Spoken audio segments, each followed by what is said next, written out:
The U.S. Department of Justice says it is planning to expand gun rights protections with a new office within its Civil Rights Division dedicated to enforcing our constitutional right to bear arms. The office is expected to open on December 4th and will be dedicated to investigating local gun laws or policies that limit gun rights. Now, this effort appears to stem from an executive order that President Trump signed back in February, which directs the DOJ to assess any ongoing infringements of the Second Amendment rights of our citizens and present a proposed plan of action to the president.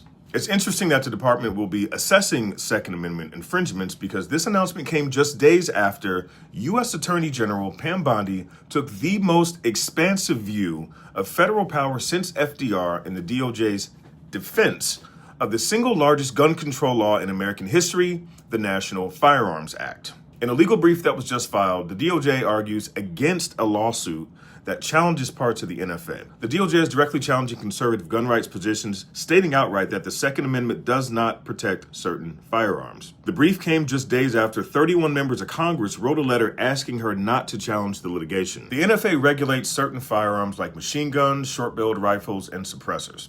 The lawsuit was filed by Second Amendment advocacy groups who say that the NFA is now unconstitutional after the Big Beautiful Bill eliminated some of the taxes that the NFA relied on. Earlier this year, the Big Beautiful Bill zeroed out the tax for short-barreled rifles, short-barreled shotguns, and suppressors. The logic used by 2A groups, some libertarians and conservatives, was that Congress would no longer have the constitutional authority under its taxing power to impose registration and approval requirements on those weapons if there were no monetary amount attached to the stamp. The DOJ is arguing that the NFA is still constitutional, that Congress can and should regulate the firearms market, and that the Second Amendment does not protect certain firearms, namely SBRs and shotguns. The department's filing is being seen as a direct attack on the Second Amendment, which it is. So while I'm cautiously optimistic about this new office, actions speak louder than words. And until the DOJ stops fighting for gun control in court, it's really difficult to see this as a pro-2A administration.